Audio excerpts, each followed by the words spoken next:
Hi, this is Butterfly Boucher, and you're listening to Torrent This with Dando.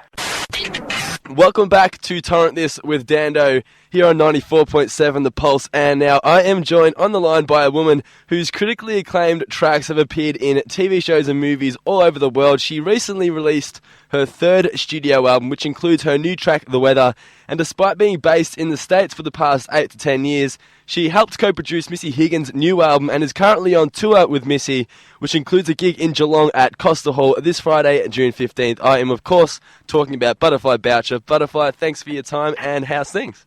Oh, hey, you made me sound like I'm amazing. Oh, you are. Who could he possibly be introducing? Well, yeah. No, you are amazing. You know you are. Oh, thank you very much. Now, your voice is sounding kind of sexy. Why is that? Yeah, well, it's just for you, basically. Oh, thank you. I went out, ruined my voice, got a throat virus, just in time to have a sexy voice for this interview. I really appreciate it. It will boost the ratings. I hope. So, have you recuperated well, or are you still feeling a bit ill? Well, it only was like a couple of days that I came down with it, so it's kind of one of those things that you can try and speed it up, but you kind of just have to live through it. Something better. Every morning it morphs into something different, and I'm not going to go into details, but it changed today. Oh, okay then. Yeah. Just a lot of chicken noodle soup? Oh, yeah, chicken noodle soup, hot tea, my face over boiling water, just all the works. Are you staying in Australia for a while this time around? I've kind of been on and off. I'm going back to the States after this to do some promo stuff in New York for my album, and then back again in July. So it's kind of a bit of back and forth. It's been like that the whole year, actually. Did you feel that like there was just more opportunities in the States to start a career? Well, early on, I mean, yeah, I guess so. I mean, you know, they always talk about, you know, going to America and making it big, and it's so much opportunity. I kind of just went because that's where I was kind of led, you know, like one thing led to another. I was in my sister's band, and we were invited to go to America and meet with a label over there and some publishers, and so we're like, yeah, I'll do that. And then I eventually went solo, and I just ended up staying there, and I was kind of based between there and London for a bit because a lot of my family live in London now. Yep. So I never consciously, you know, I didn't ever think that I would be living in America or Nashville, and especially for as long as I have. It's just kind of turned out that way, and a lot of the contacts and friends that I made in the industry there just kind of kept me there. And you know, when you've worked that hard in an area, you kind of want to keep it going. Yeah. The unfortunate thing was that the label that I was on really didn't see much point in me coming to Australia, and never wanted to put up the money for me to come back. So the only times I did was, you know, I put the money up myself and toured. Oh. And that can be really hard. Yeah. I'm stoked to, you know, like I'm not on the label anymore. I'm doing my own thing, and you know, I really wanted this third album to. I wanted to finally come to Australia. You know, like it's my home. It's my. I did tour here as a teenager in my sister's band for years, so it's very familiar. But yeah, this is the first time I've actually been back and consciously decided that I really want to make Australia a priority because it means a lot to me. Yeah. Besides family, what were the things you missed the most? Food. Yeah. No, the sense of humor. The pace of life is really good in Australia. But yeah, there's just a down-to-earthness, which you can actually find surprisingly in America. There's some really down-to-earth people who have very sarcastic sense of humor. But I don't know. There's so much to Australia. I mean, it's the whole thing. Even smells. Anytime I come to Australia and it rains, there's just a really unique smell of the eucalyptus and the dirt, and it just brings back all my childhood memories. You know? Well, just describe the smell of rain in the States then. I couldn't say. It's just dirty. It smells like dirt over here too. It's just a different kind of dirt. Yeah. Well, you helped co-produce Missy Higgins' new album and her single Unashamed Desire. Do you feel this should have been a co-headline tour? Because it seems Missy's stealing all your glory. Well, she's a lot bigger over here in Australia than I am. I'm just absolutely, thrilled that she asked me to even open. I feel honoured to be doing that. You know, she's had great success over here. Yeah. You know, there's no way I could expect to have the experience she's had over the years. Well, it's no secret though that you wrote a few songs together. Name one thing that you do and one thing you don't have in common with her when it comes to songwriting. Oh, that's a tricky question.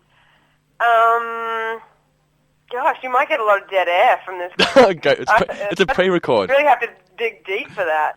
I mean, I think we both, in common, we have a desire for the lyric to be emotional, and it, you know, it needs to mean something and it needs to be personal. Mm-hmm. It's quite hard, I think, for her to write throwaway lyrics, and I feel the same way in my songwriting. Something that we're different on. I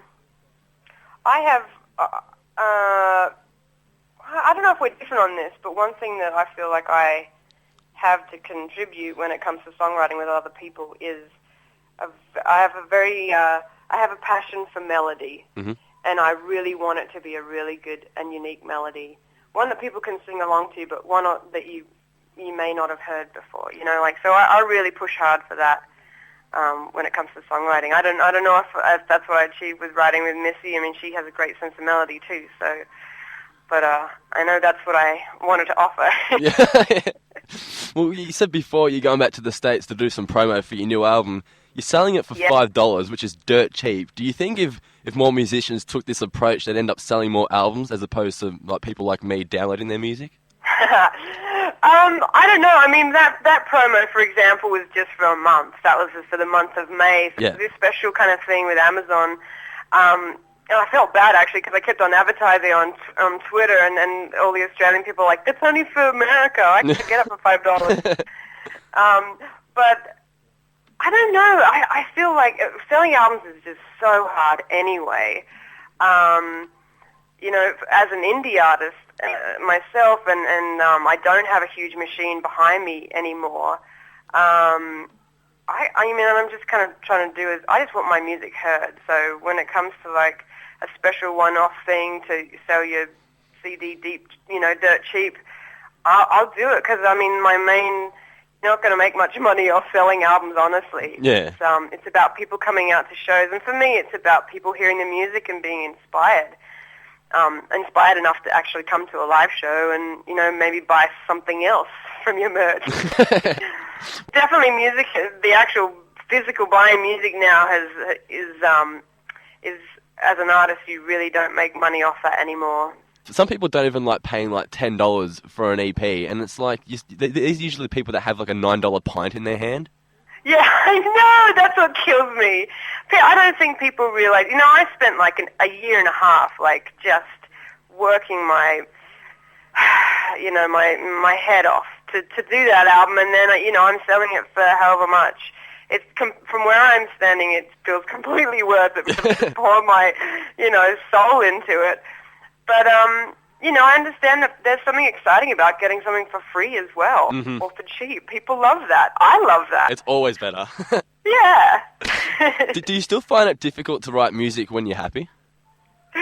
I do. I find it a lot harder to write music when I'm happy than when I'm sad. But I have started to kind of challenge myself to do that and to push myself to do it in those times, just as an experiment to see what, you know, what comes out. Yeah. And even what's funny is even when I am happy, I can write some really dark songs. Even if I'm happy, I can just go deep. I can't imagine you not happy. You're full of life. Well, no, I have my dark days. I'm up and down just like anybody. Okay. Well, you've said in the past that Drift On was the easiest song for you to write. Has this title been taken by any tracks on the new album?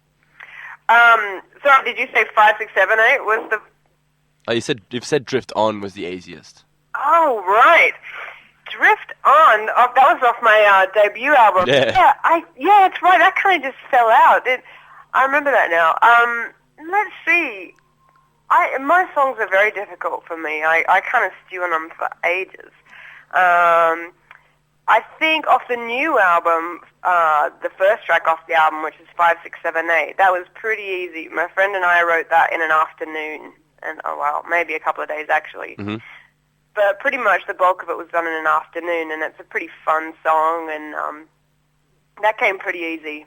But other ones it takes like, I'll work on it for a couple of days and then put it away for a week and then come back to it and, write a second verse, and then they can take forever. do you think you'll ever cover the Butterfly songs? I know it played an instrumental part and you've been called Butterfly. I should. I really should. I don't know why I haven't until now. You have to do it for me. Okay. Well, your sister Rebecca was shattered when she met two girls with the same name when she went to school. Have you ever met another person called Butterfly? No, I haven't, but I have heard there is a girl, an Australian girl that lives in LA, who is one of a twin, and her name is Butterfly. But I don't think it's her real name. I think that's like her stage name. So I've yet to meet another Butterfly where that is actually their real name. I remember hearing once when I was little, I think, because I have a sister, Sunshine, and somebody said that in Japan, Sunshine is a common name for a girl and Butterfly is a common name for a boy. Oh, really? Yeah. Oh, don't go there then. The name Vanessa is Greek. Oh. Butterfly. Well, that's pretty common. Well, don't go there then. They'll look at you funny. Yeah, I'm going to change my name to Vanessa. It's no offense to this though, but like you said, it's a stage name. I could easily walk into, say, a strip club, and if someone's called Butterfly, it would just go. Butterfly, Peaches. Yes. Yeah, there's bound to be, but it's not going to be their real name. No, it's not. So, yeah. Now tell me about lyric citing. What was that? Tell me about lyric citing. Lyric citing. I thought you said Luke. Okay. No, Luke, somebody. Lyric citing. Well, you know what? That just started out as like any time I was on a plane, which seems to be every other day. Just for fun, I just started kind of writing. I would just take a lyric from the new album and just write it on the serviette, and then I would take a picture of it, and I was just posting them just as like a point of interest if people cared, like on Twitter. And eventually, one day I was like, I'll see if anybody actually wants this, and I'll send it to them. So I said, the first one to tweet me back and say, I don't know, I can't remember what I said, they'll win this serviette. And like about 25 people instantly replied, and I was like, wow, you want this? But so it's become this fun little game on Twitter. Like every now and then I'll try and do it whenever I take a plane right now on different, airlines and stuff.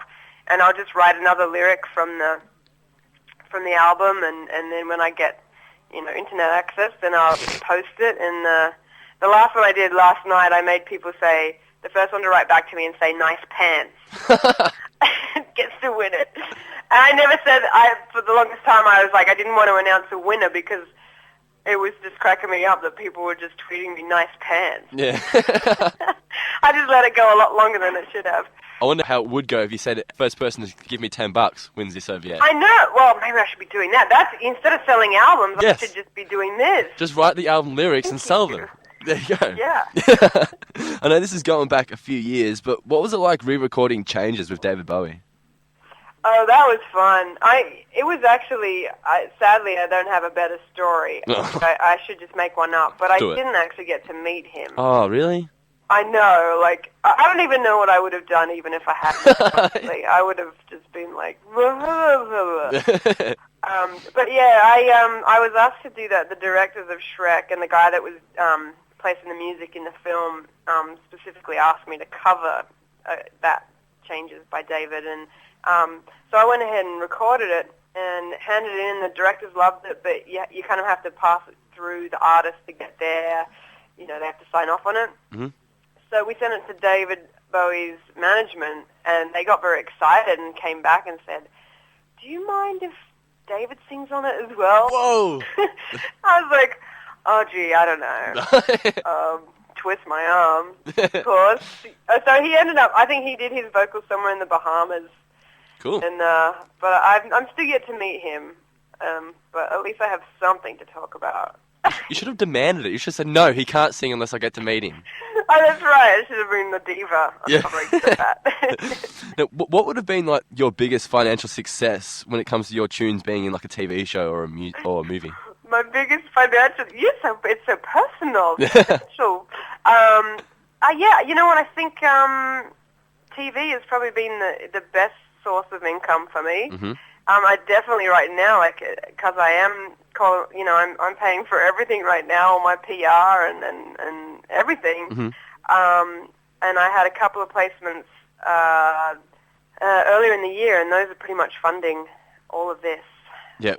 And little bits here and there. But yeah, TV's been amazing for artists like me who have struggled with getting songs on radio, especially in America. Yeah.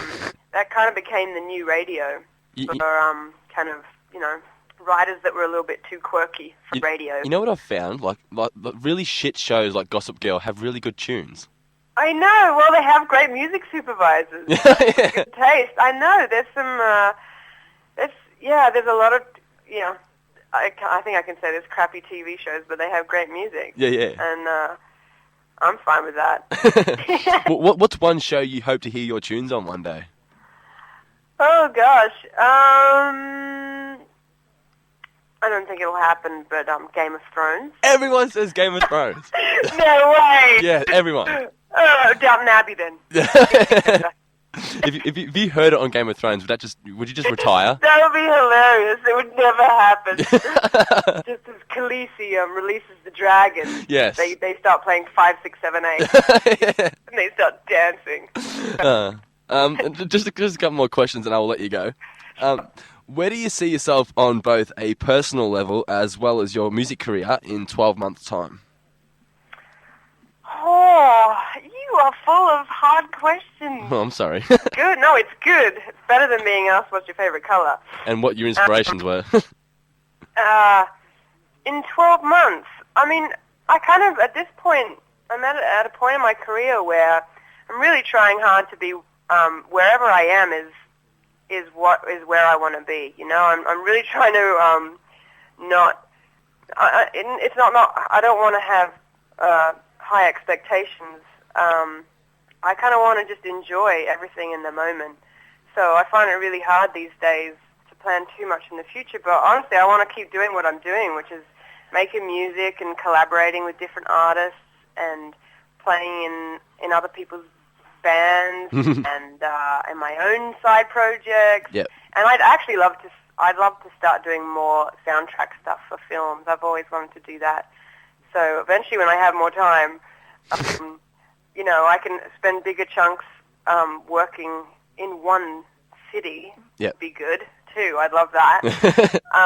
But really, just more of the same. Honestly, I'm at a really happy place with my career, and I'm happy with whatever comes my way. Oh, that's good to hear. And just one last question. This is what I asked everybody. What advice do you have for all aspiring songwriters and musicians? That's hard because I could talk about this for hours. Go for it. Well, first of all, it's going to take a lot longer than you think it is. But some of the best advice I ever got was a tour manager of mine said to me, if you look at any of the artists that you kind of look up to, so David Bowie or Morrissey or Suzanne Vega or any of those people, if you look at their career, they've just always kept going. Mm-hmm. They've never really stopped. They just kept going, and they have some glory years and some that are quieter, and then they come back. But just as an artist, they've just kept going, and I've taken that to heart, and just haven't stopped. Yeah, that's it. And it is interesting because it morphs, and what you think your career was going to be isn't always how it turns out. But yeah. Just keep going. Going, exactly. Keep going. Well, there you go, guys. Make sure you get yourself a copy of Butterfly's new album. Check her out at Costa Hall alongside Missy Higgins next Friday night. And for all the latest news and info, like her on Facebook at facebook.com/Butterfly Boucher.